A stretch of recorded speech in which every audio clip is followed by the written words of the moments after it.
예, 제가 2주 전에 처음 여기 섰을 때 아, 자리를 마련해 주신 목사님들께 감사를 드렸는데, 오늘 마지막 날에 목사님들뿐 아니라 여기 계신 모든 분들께 감사를 드려야 될 것 같습니다. 제가 한 강의를 30년 하다 보니까 들으신 분들의 몰입도를 여기 딱 보면 알 수 있거든요. 근데 너무나 열심히 들어주셔서 너무나 감사드리고요.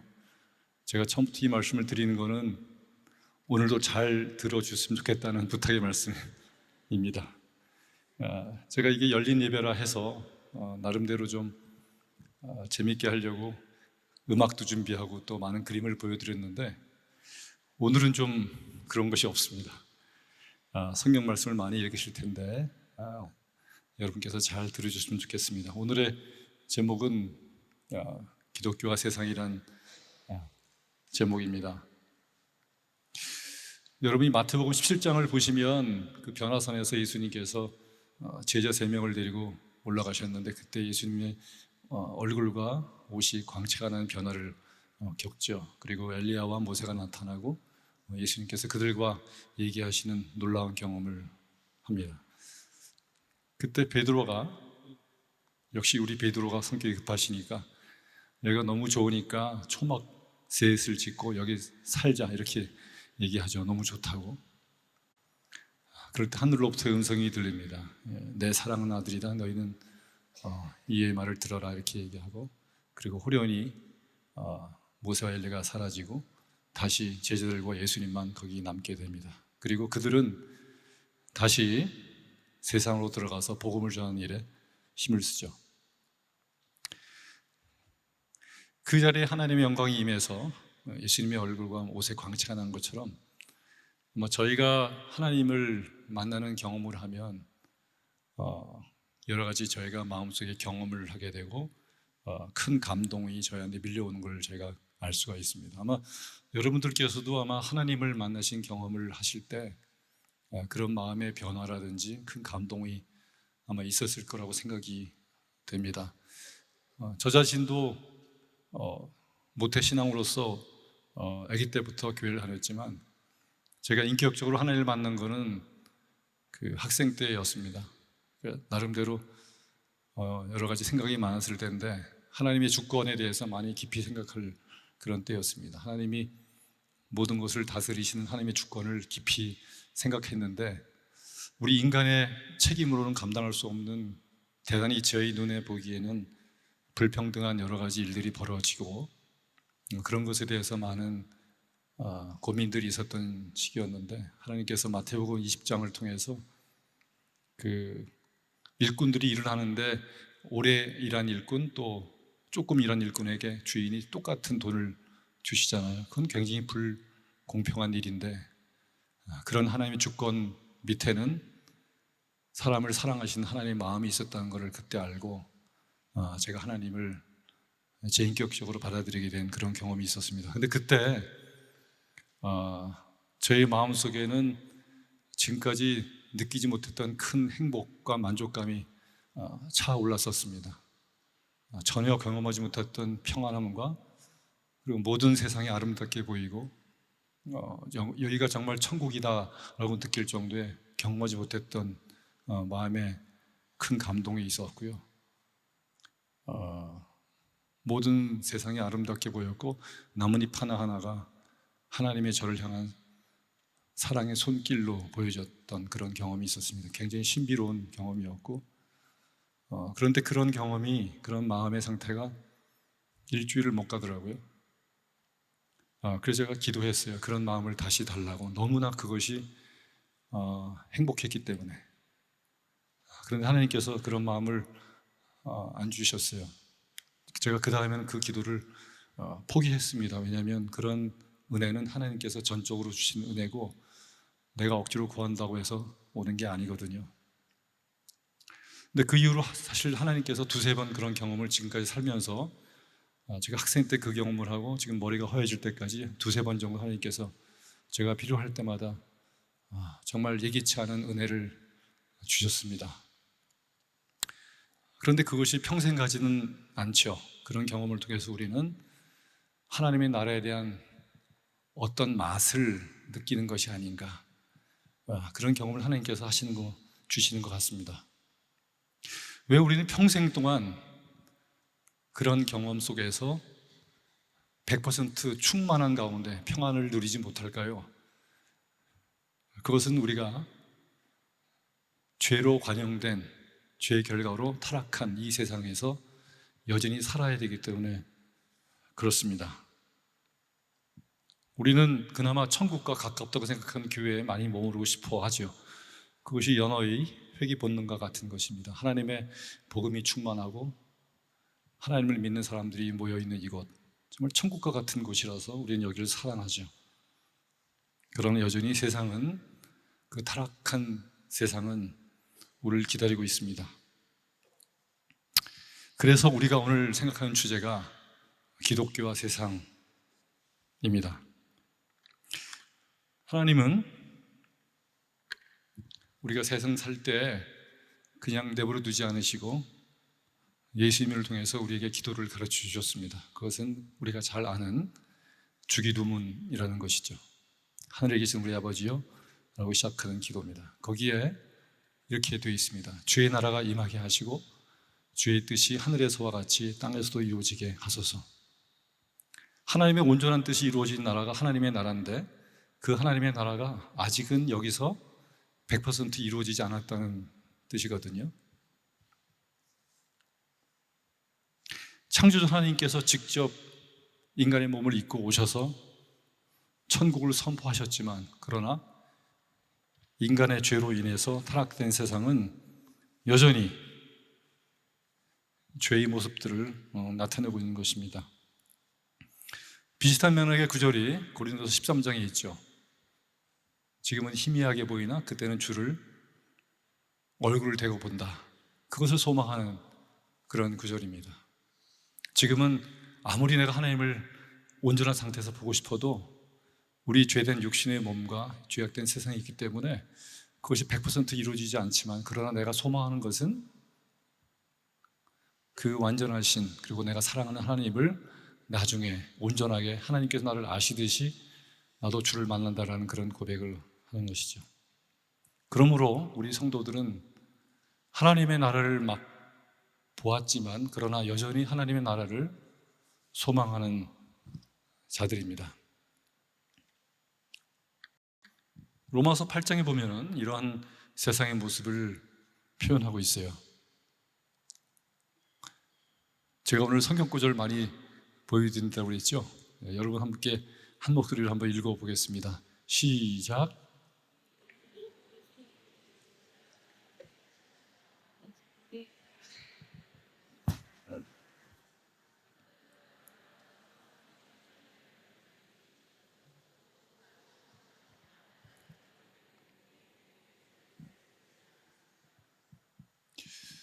인간의 죄로 인해서 인간이 타락하고 인간의 심성과 지성이 다 함께 타락의 나락으로 떨어졌지만, 동시에 우리를 둘러싸고 있는 모든 피조물들도 함께 탄식하고 고통을 겪고 있는 것을 보여주고 있습니다. 창세기를 보면 아담과 하와의 사건 이후에 인간이 타락성이 거기 잘 나타나고 있는데, 우리가 요즘 신문이나 방송에서 우리가 보고 있는 많은 죄악상들이 난무하는 데는 아담과 가인 딱 2대에 걸쳐 충분히 나타나고 있습니다. 성경을 보시면은 거짓말이 있었고, 그리고 부끄러움이 있었고, 수치심이 있었고, 원망과 미움이 말을 통해서 주고받았고, 유혹하고 저주하고, 급기야 가인에게 이르러서는 사람을 죽이는 살인까지 벌어지죠. 이것이 죄의 파괴력입니다. 인간의 파괴뿐만 아니라 사람들이 살고 있는 이 세상, 그리고 우주 만물이 인간의 죄로 인해서 고통을 겪고 있다는 것을 안다, 그렇게 얘기하죠. 이것이 죄의 포괄적인 파괴성입니다. 죄의 포괄적 파괴성. 그런데 하나님께서는 우리 믿는 사람들을 어떻게 그 정체성을 표현하고 계시냐면은 빛과 소금으로 표현하고 계세요. 근데 어디에서의 빛과 소금이냐면은 이 세상에서의 빛과 소금으로 말씀하셨어요. 이 세상이 어떤 세상이에요? 바로 여러분께서 방금 살펴본 죄악으로 관영한 세상, 그런 세상에서 우리를 빛과 소금으로 부르신 거죠. 빛과 소금의 정체성은 빛과 소금이 쓰여지는 그곳을 생각하면 굉장히 명확하게 저에게 보여집니다. 그것은 썩어질 곳, 그리고 어두운 곳이라는 것이죠. 놀라운 사실입니다, 이것은. 왜냐하면 우리 인간의 죄로 인해서 우리도 파괴가 되었고 모든 환경이 파괴되었는데, 하나님께서는 우리뿐만 아니라 파괴된 환경을 되살리는, 피조물의 탄식을 감싸주는 그런 대상으로 삼으셨다는 것이죠. 우리가 엉망으로 세상을 만들었는데, 이 엉망되게 만든 이 세상을 우리로 하여금 고치는 빛과 소금으로 부르셨다는 얘기죠. 근데 왜 부르셨냐면요, 하나님께 영광을 돌리게 하려고 부르셨어요. 너희 빛을 사람에게 비추고 우리들의 선한 행실을 보고 하나님에 계신 우리 아버지께 영광을 돌리게 하신 것이죠. 여기서 두 가지 사실을 저희가 생각해 볼 수가 있습니다. 하나는 우리의 죄로 인해서 포괄적 파괴성을 본 것처럼 하나님을 믿은 우리는 구원의 포괄적 회복성을 하나님께서 말씀하고 계십니다. 좀 어려우시죠? 우리의 죄와 함께 모든 것이 파괴된 것처럼 우리가 죄를 지면 곧바로 지옥에 간 것이 아니라 우리의 내면의 모든 것들이 파괴되고 모든 피조물들이 파괴된 것처럼 우리가 구원을 얻는다는 것은 곧바로 평형적으로 천국에 가는 것뿐만 아니라 우리의 내면이 다시 회복되고, 그리고 모든 피조 세상이 회복된다는 것을 의미하는 것입니다. 그래서 하나님을 믿는 우리들은 착한 일을 할 수가 있는 것이죠. 착한 일과 거리가 멀었던 완전한 죄인들이 이제 빛과 소금으로 불림을 받으면 우리의 모든 것이 변해서 이제는 착한 행실을 할 수 있고, 궁극적으로 그것을 사람들이 보고 하나님께 영광을 돌린다는 것이고요. 하나님께 영광을 돌린다는 것은 하나님을 믿는다는 것이죠. 하나님을 믿지 않고 어떻게 영광을 돌릴 수가 있겠어요? 우리의 착한 행실을 보고 하나님을 믿을 수 있다는 것이, 이것은 놀라운 일입니다. 구원의 포괄적 회복성, 이것은 복음의 전파를 말하는 것이죠. 그래서 우리는 기독교인이 됨으로써 복음 전파에 대해서 다음과 같이 얘기할 수 있겠습니다. 이것도 긴 문장이니까 여러분들이 읽어주시면 고맙겠습니다. 자, 읽어보겠습니다. 시작.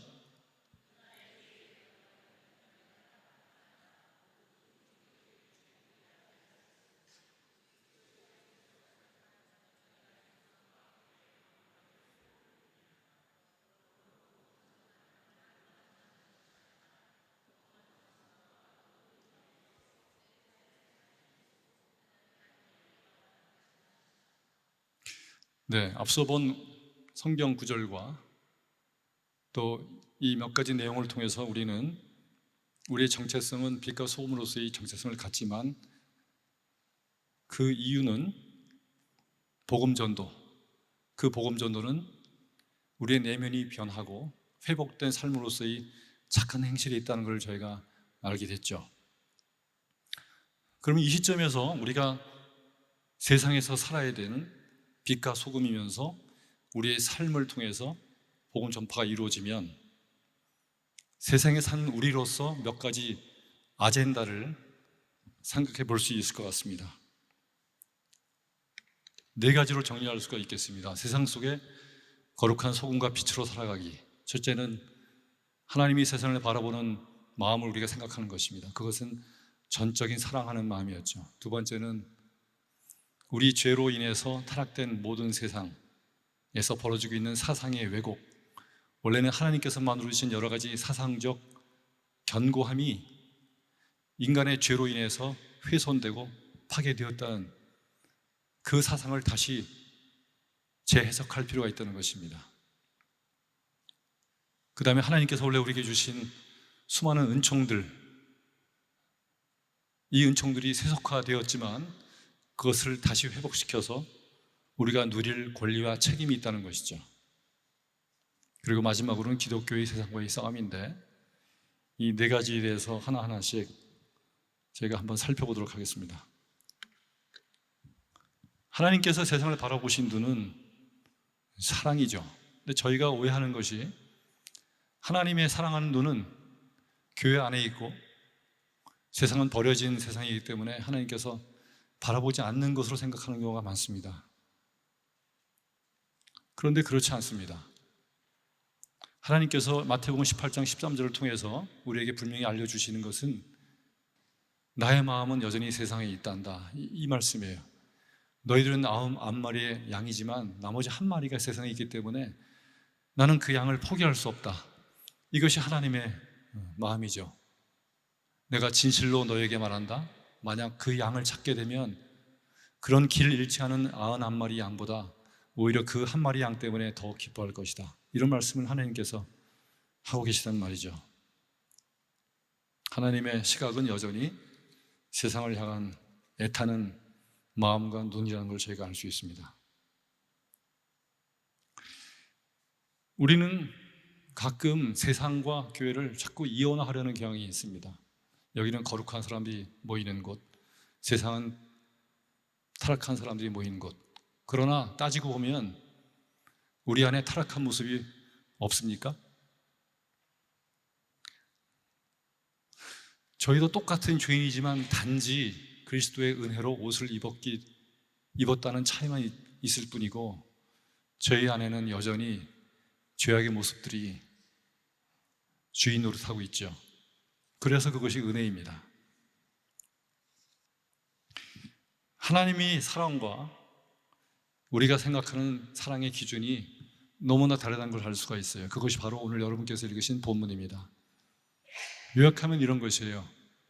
너희 원수를 사랑하라. 하나님께서 선언하십니다. 너희 원수를 사랑하라. 그리하면 비로소 내 아들들이 될 것이다. 이렇게 얘기하고 있어요. 근데 그렇게 말씀하신 근거가 굉장히 흥미롭습니다. 하나님께서는 믿는 사람과 믿지 않는 사람들에게 골고루 햇빛을 주시고 비를 내려주시죠. 더울 때 안 믿는 사람에게만 햇빛을 주시고 믿는 사람에게 그늘 주시는 거 아니죠. 똑같이 햇빛을 주십니다. 필요할 때 똑같은 비를 내리시죠. 내가 믿는 사람 안 믿는 사람 가릴 것 없이 똑같은 은혜를 내리고 있지 않니? 이것이 내가 세상을 향하는 사랑이야. 너희도 사랑하지만 내 마음은 여전히 나에게 안 돌아온 양을 향한 나의 마음이 있는 거란다. 이렇게 하나님께 얘기하시는 거예요. 그리고 이렇게 도전하시죠. 형제를 사랑하는 것은 무슨 의미가 있니? 그건 스릴도 하는 거야. 너희들은 나 하나님의 아들, 딸이잖아. 너희의 기준은 더 높아야 돼. 너희 사랑의 기준은 높아야 돼. 원수를 사랑하는 것까지 가야 돼. 이렇게 얘기하시는 거세요. 너희와 함께 세상을 사랑하는 나의 사랑은 온전한 것이고, 그러므로 너희 사랑도 온전해야 된다. 이것이 예수님의 우리에게 하신 말씀입니다.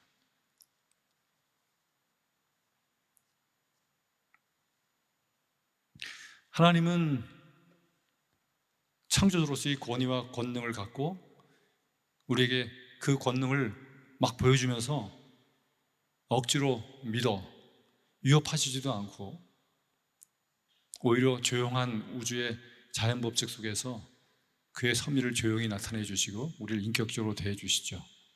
우리를 억지로 믿게 하시지 않아요.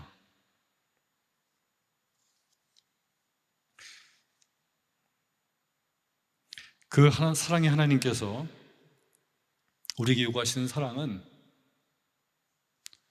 복음을 위해서 가짜 사랑하는 것이 아니라 세상에 들어가서 죽기까지 사랑하는 것이죠. 사랑하기 때문에 복음을 전하는 것이지, 내가 복음 전하기 위해서 사랑하는 것이 아닙니다.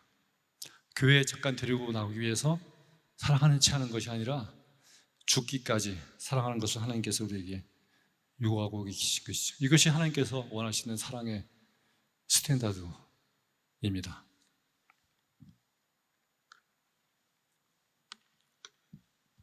하나님께서 우리에게 인격적인 사랑을 주신 것처럼 똑같이 하나님은 우리가 인격적으로 믿지 않는 사람들을 대하는 것을 요구하십니다. 점잖게 이 귀한 복음을 아주 조심스럽게 잘 포장해서 때로는 무릎을 꿇고 그리고 전하기를 원하시죠. 그걸 잘 보여준 분이 더 킹 오브 킹즈를 만드신 장성호 감독입니다. 이분이 한 매체와 한 인터뷰에서 이렇게 얘기를 하죠. 교회를 다니지 않는 일반인들이 봤을 때도 충분히 볼만하고 재미있을 만한 영화여야 한다고 처음부터 계획했다. 그리고 예수는 역사적으로 실존했던 인물임을 누구도 부정 못하는데 결국 이것은 보편적 사랑에 대한 이야기를 하고 있다고 얘기해요. 하나님께서는 우리 믿는 사람, 믿지 않는 사람 골고루 보편적인 사랑을 주셨거든요. 우리가 사랑이 뭔지를 알았다면 세상 사람도 사랑이 뭔지를, 비록 죄로 인한 왜곡된 사랑을 갖고 있다 할지라도 하나님께서 공동적으로 주신 사랑을 알고 있어요. 그 사랑을 끈으로 그 사람들을 사랑하라는 얘기입니다. 하나님께서 우리에게 일반 은총을 내려주신 이유는 그 일반 은총을 가지고 안 믿는 사람에게 다가가서 공통적인 관심사와 접점을 갖고 사랑하라고 하신 거죠.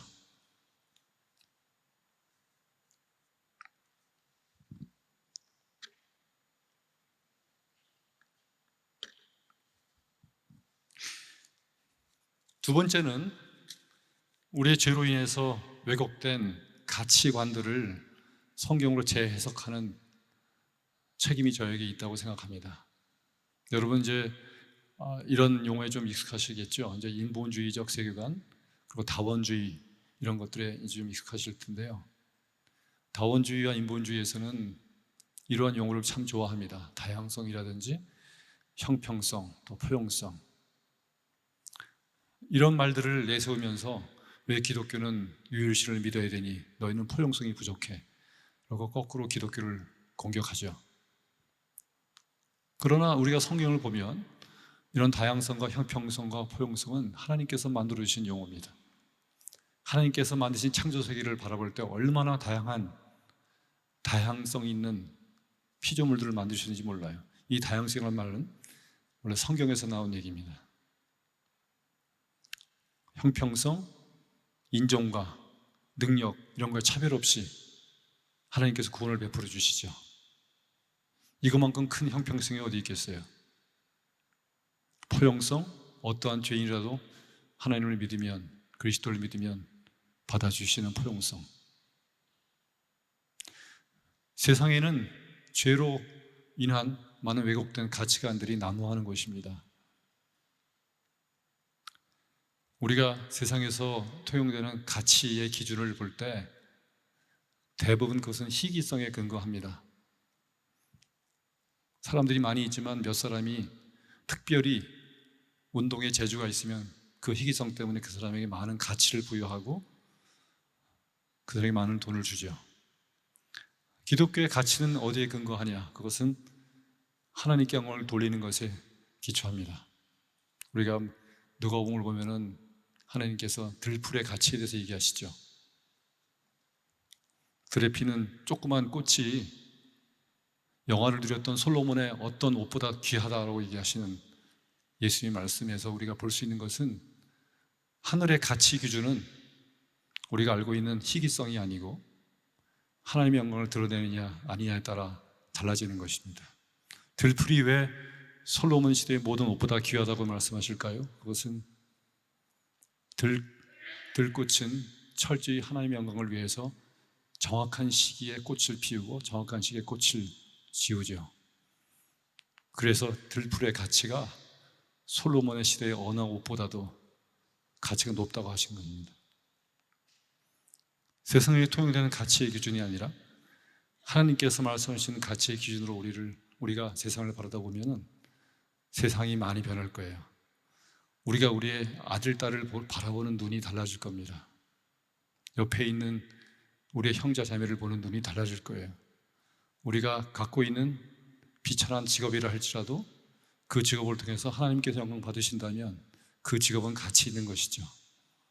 이러한 많은 왜곡된 세상의 가치, 그러나 원래 하나님이 만드셨던 가치들을 성경에서 이야기하는 가치로 회복시킬 책임이 저에게 있는 것입니다.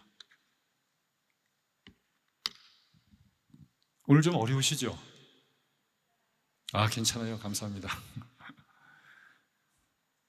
우리가 너무 많은 일반은총적인 개념이 세속화된 것을 볼 수 있습니다. 돈 버는 거 나쁜 건가요? 재물에 대한 것, 그렇지 않습니다. 하나님은 축복으로 우리에게 재물을 주시는데 세상에서 하나님을 안 믿는 사람들이 재물을 마치 허영심의 상징으로, 욕심의 상징으로 이렇게 바꿔버렸어요. 그래서 우리가 은연중에 이런 것들을 꺼려하는 경향이 있습니다. 그러나 원래 이런 것들은 다 하나님이 주신 축복들의 하나죠. 행복, 명예, 결혼 다 마찬가지, 건강. 얼마 전에 뉴스에 한 젊은 커플이 결혼할 때 드는 비용을 아끼기 위해서 결혼식을 최소화하고 그 남은 비용을 사회에 기부했습니다.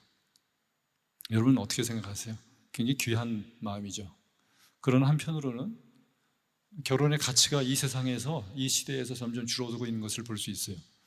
결혼의 가치는 하나님께서 만드신 귀한 가치고 결혼의 제도는 하나님께서 만드셨기 때문에 그 결혼은 우리가 쌈짓돈을 털어서라도 아르바이트를 해서라도 억지로 모아서 그 돈을 쓸 만한 가치가 있는 귀한 시스템이죠. 사회를 돕는 것과 결혼하는 것, 그 가치가 분리되는 것은 아닙니다. 그 가치를 기독교 안에서 포용하고 우리가 누릴 수 있는 하나님의 아들, 딸인데 왜 그것을 포기합니까? 제가 지지난주에 최경주 프로를 만났는데 돈을 많이 벌었어요, 이분은. 그리고 하나님께 주신 일반 은총으로 열심히 운동을 했어요. 그래서 성공한 프로골퍼죠. 이분이 어떻게 얘기했냐면 자기가 옛날에는 자기의 시합을 위해서 훨씬 더 시간을 많이 썼고 노력을 많이 했는데 요즘은 그만큼 안 하고 다른 사람들을 위한 시간을 더 쓴다는 거예요. 돈도 많이 쓰고. 그런데 본인이 더 행복하다는 거예요. 이런 것입니다. 우리 자녀들에게 이러한 개념에서 착각하지 말게 만들어야 돼요. 이런 축복들을 우리가 마음껏 누릴 수 있어요. 어떤 관계에서? 하나님과의 특별 은총의 관계에서. 하나님 내 아버지면 하나님께 주신 것들을 마음껏 사용하고 우리가 가질 수 있죠. 그러나 하나님과의 관계에서 이것을 기억하면 세상이 가져간 이런 여러 가지 일반 은총의 축복들을 우리가 가져올 수가 있을 것입니다. 과학, 예술, 지성, 행복. 여러분 지성과 행복에 대해서 지난주와 지지난주 말씀을 들었잖아요. 그런 것입니다. 이런 모든 일반 은총의 영역들 하나하나를 기독교의 정신으로 가져와야 될 필요가 저희가 있어요. 이 시대는 느헤미야가 무너진 성벽을 다시 일으키는 것처럼 하나님의 가치관으로 원래 만들어진 모든 영역들을 하나하나 하나님의 말씀에 의해서 세워나갈, 그래야만 하는 그런 시대가 된 것입니다. 저는 8월 말로 연세대학교를 교수를 이제 퇴임하고 지금은 명예퇴임 교수로 강의를 하고 있습니다만 사실 그 전에 퇴임하면은 뭐 할까라 뭐를 하면서 지낼까 하는 생각을 가끔 했었어요. 근데 지금 이런 여러 가지 일반 은총의 영역들을 하나님의 말씀에 준해서 하나씩 찾아오는 것, 거창할 필요 없어요. 제가 하나님께 허락하신 내 가족들, 내 친구들, 이런 모든 하나하나의 관계 속에서 하나님께서 원하시는 영역으로 바꾸어가는 일들을 해도 시간이 모자랄 것 같아요. 제가 몇 년을 살지는 모르지만 바쁠 것 같아요. 여기 계신 대부분의 여러분들은 살아온 날보다는 앞으로 살 날이 많으실 분 같은데, 여러분들이 지금 갖고 계신 그 영역 속에서, 많은 영역 속에서 하나님께서 여러분과 믿지 않는 사람에게 공통적으로 주신 일반 은총을 잘 활용하셔서 하나님께로 이끌어오는 귀한 삶을 사시기 바랍니다. 이제 마지막으로 기독교와 세상과의 싸움입니다. 어떤 사회에서 어떤 문화라는 것은 집중화되고 장기화되면 사회적 현상이라는 것으로 나타납니다. 예를 들면 인구 감소, 이런 것은 사회적 현상이죠. 문화가 만든 사회적 현상이고, 사회적 현상 안에 있는 문화를 보고 그 문화 안에 있는 사람들의 내면을 보면 그런 문화를 만들어내는 가치관이 바로 그런 것을 만들어내는 걸 볼 수가 있습니다. 사회적 현상이 다가 아니라 그 밑을 들여다보면 가치관, 세계관이라는 것이 존재하죠. 이런 사회적 현상이 많은 경우에 제도화되는 경우가 많습니다. 사회적 현상을 정부나 국가가 잘 읽고 이것을 제도화했을 때 국민들로부터 많은 표를 받잖아요. 그런데 이러한 사회적 현상이나 문화들이 비성경적인 경우에 그것이 제도화되면 이것은 교회로서는 큰 도전이죠. 이러한 시대에서 기독교의 세상과의 싸움이라는 아젠다는 중요하면서도 예민한 그런 문제가 될 수 있습니다. 이러한 대응에 대한 오늘 제 말씀은, 워낙 이러한 상황이 급속도로 이루어지고 또 다양하기 때문에 제 오늘 말씀은 하나의 가이드로 여러분께서 생각해 주시면 좋겠습니다. 이걸 생각할 때 하나의 좋은 도움이 되는 말씀이 고린도전서 5장 12절부터 13절인데, 다시 한 목소리로 읽어보겠습니다. 시작.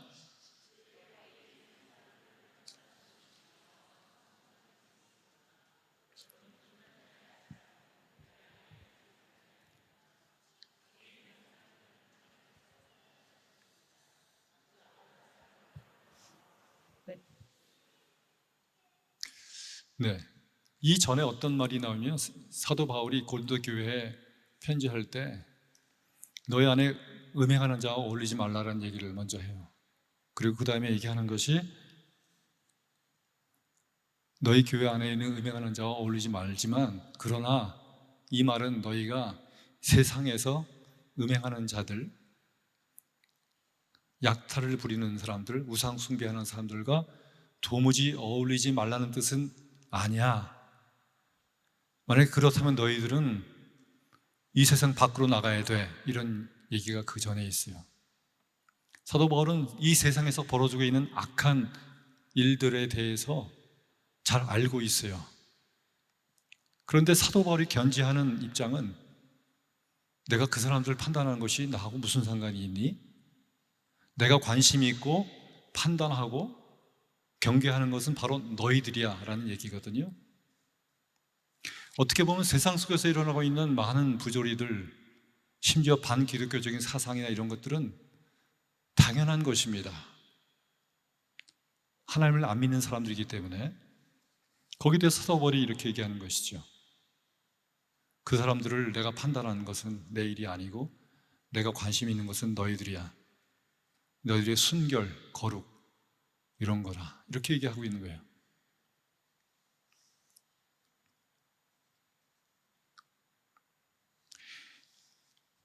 사도 바울이 가장 중요하게 생각하는 것은 기독교인이 지키는 순결과 거룩입니다. 그것은 여러분 요한복음 17장에서 예수님께서 십자가에 돌아가시기 전에 우리를 위한 기도를 하나님께 하시는 내용에서 다시 한번 확인할 수 있죠. 내가 비옵는 것은 저희를 세상에서 데려가게 함이 아니요 저희를 죄에서 보호하심이라 이렇게 얘기하죠. 기독교의 거룩과 선결은 너무나 중요한 것이죠. 예수님의 경우를 볼까요? 예수님이 누구세요? 하나님, 죄가 없으신 거룩하신 하나님이 세상에 오셨을 때 그 하나님이 느끼시는 세상의 죄악의 민감도가 우리가 느끼는 민감도와 같다고 생각하십니까? 비교할 수 없이 컸겠죠. 우리가 참을 수 없다면 예수님은 정말 더 못 참으셨을 거예요. 그런데 예수님께서는 초지일관 관심이 있었던 것은 복음 전파였었어요. 세상을 창조하신 하나님의 권능으로 십자가에 내려오셔서 호통칠 수도 있었어요. 그러나 끝까지 순종하셨죠. 죽으시고 부활하신 후에 본인을 십자가의 재판으로 몬 빌라도에게 나타나셔서 혼낼 수도 있었을 거예요. 봐라, 네가 잘못했지. 이렇게 얘기할 수 있는데 얘네는 그거 관심 없으셨어요. 예수님의 관심은 끝까지 복음 전파에 있었습니다. 예수님은 요한복음 16장에 너희가 이 세상에서는 환난을 당하나 담대하라. 내가 세상을 이겨오너라. 예수님이 이기셨나요? 희생하셨죠. 끝까지 죽음으로 그것을 감당하셨죠. 하나님께서 관심 있어 하시는 것은 우리에게, 교회에게 관심 있는 것은, 그리고 가장 중요하다고 생각하시는 것은 우리의 거룩을 지키는 일과 복음 전파입니다. 세상에 대한 어떤 싸움이 우리의 기본적인 정체성, 순결을 지키고 복음을 전하는 하늘의 비밀을 맡은 자로 여기는, 거기서 벗어나는 것은 우리 개인들과 교회가 가야 할 길이 아니라고 생각합니다.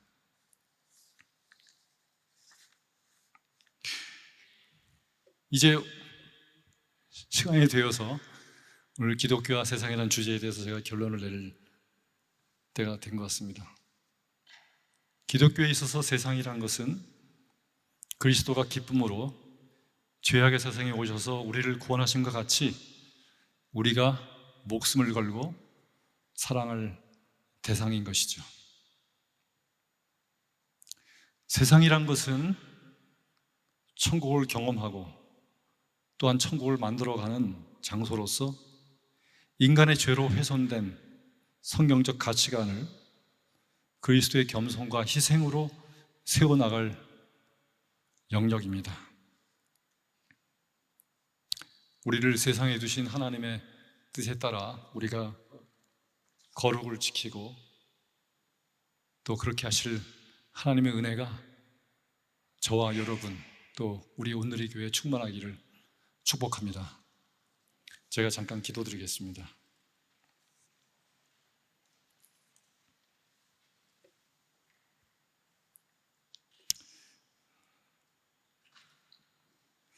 죄로부터 저희를 구원하시고 또 세상의 빛과 소금으로 저희를 불러주신 하나님, 주의 뜻을 따라 하늘의 명예로운 시민으로서 주께서 사랑하시는 세상의 백성들을 저희고 사랑하며 또한 착한 행실로 하나님의 구원 사역에 기꺼이 동참하게 하여 주옵소서. 이 세상에 있을 때 저에게 주어진 소명을 따라 하나님의 나라가 이루어지도록 저희를 사용하여 주옵소서. 살아계신 예수님 이름으로 기도합니다. 아멘.